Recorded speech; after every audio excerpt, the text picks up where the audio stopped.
Welcome back to Grammar Grade 9. This is Unit 11, Lesson 80, and today is a review, one of my favorite kinds of lesson.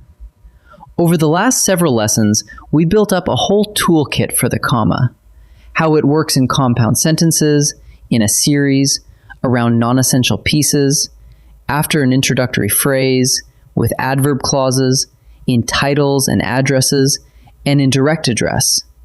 Today, we gather all of it in one place.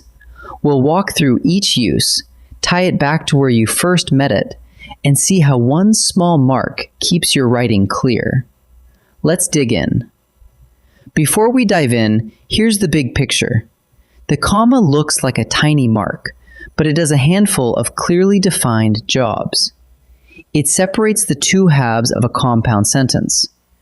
It divides the items in a series and the coordinate adjectives that pile up before a noun.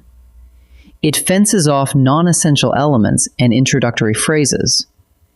It handles adverb clauses, and it steps into titles, addresses, and numbers. Underneath all of those, one idea holds it together. A comma marks a pause the reader needs, a small breath that keeps ideas from colliding. Let's take them one at a time. We'll start where we started back in Lesson 73, the compound sentence. When you join two complete sentences with a connecting word like and, but, or so, you place a comma before that word.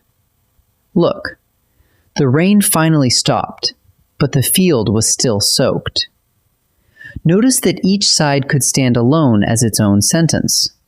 The rain finally stopped is complete, and the field was still soaked is complete. Because you're joining two whole thoughts, the comma goes right before the joining word. That comma tells the reader one full idea has ended and another is beginning.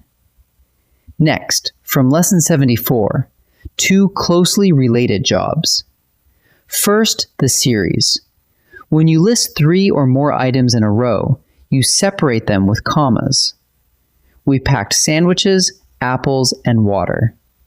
A comma after each item keeps the list clean and clear. Second, coordinate adjectives.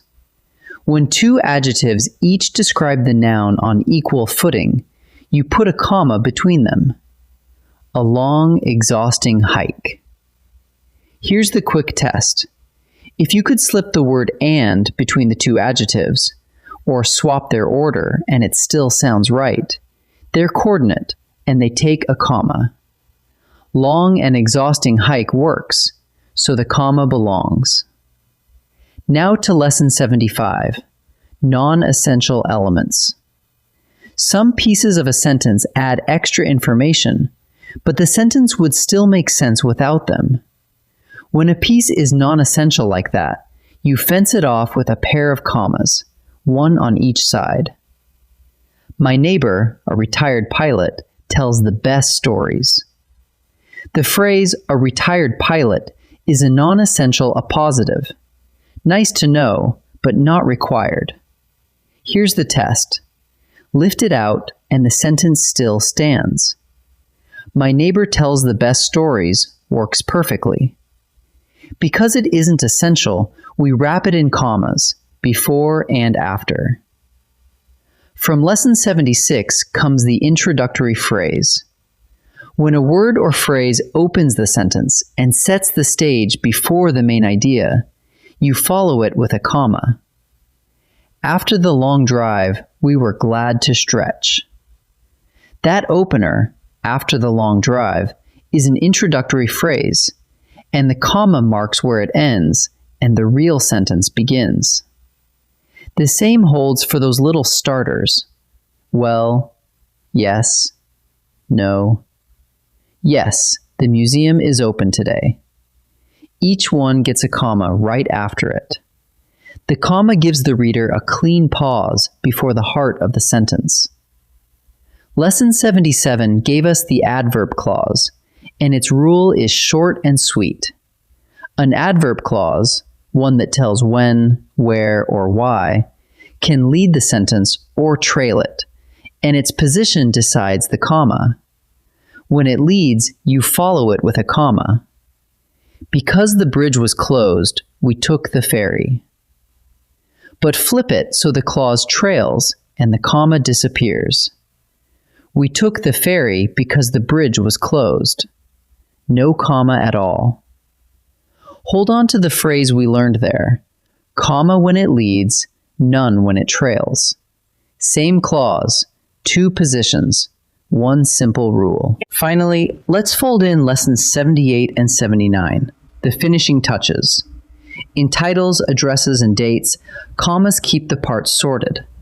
A title after a name gets commas around it. Elena Ruiz, MD, will speak on Friday. A city and state get a comma between them, and one after the state too. We moved to Austin, Texas last spring. And from lesson 79, direct address.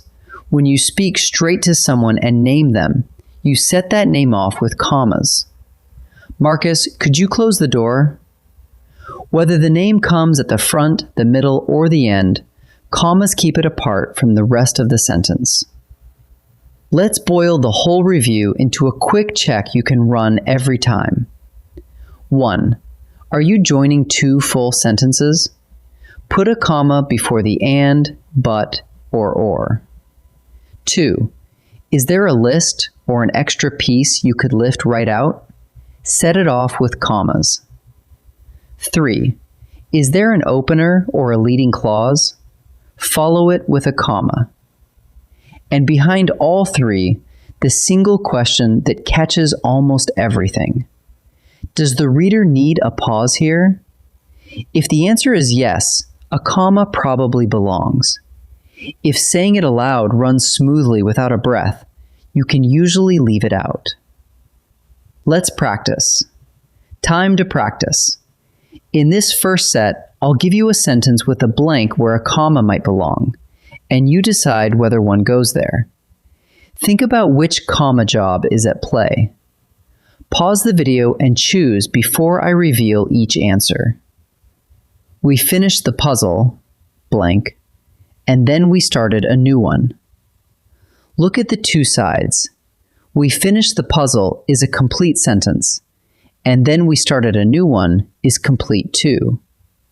Since we're joining 2 full sentences with and, the comma goes before it, so the answer is comma. After the movie ended, blank, we walked home in the rain. Where does the phrase sit? After the movie ended opens the sentence.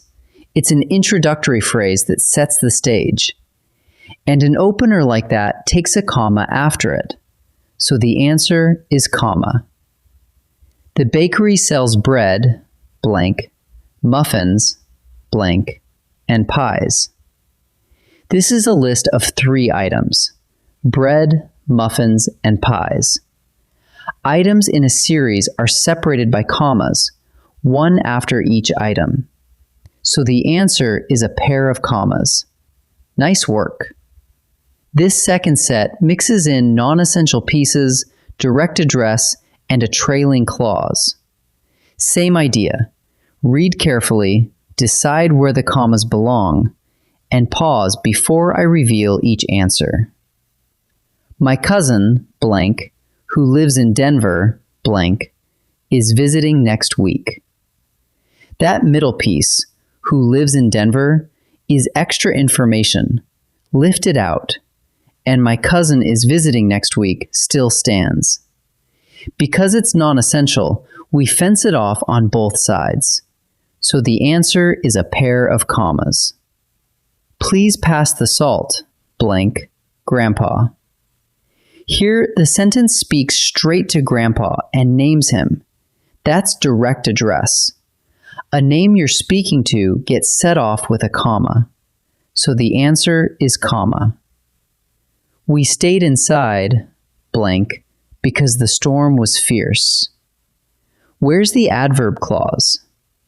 Because the storm was fierce comes at the end. It trails. And a trailing adverb clause needs no comma. So the answer is no comma. Let's gather up everything we reviewed. Use a comma before the joining word in a compound sentence, and to separate the items in a series or a pair of coordinate adjectives. Set off the extra pieces, non-essential elements, introductory phrases, and names in direct address, with commas on each side. Put a comma after an adverb clause that leads, and leave it out when the clause trails. And keep an eye on the small stuff, titles after a name, cities and states, and dates. Behind it all, one steady question. Does the reader need a pause here? Ask that, and your commas will fall into place. Nicely done. I'll see you in the next lesson.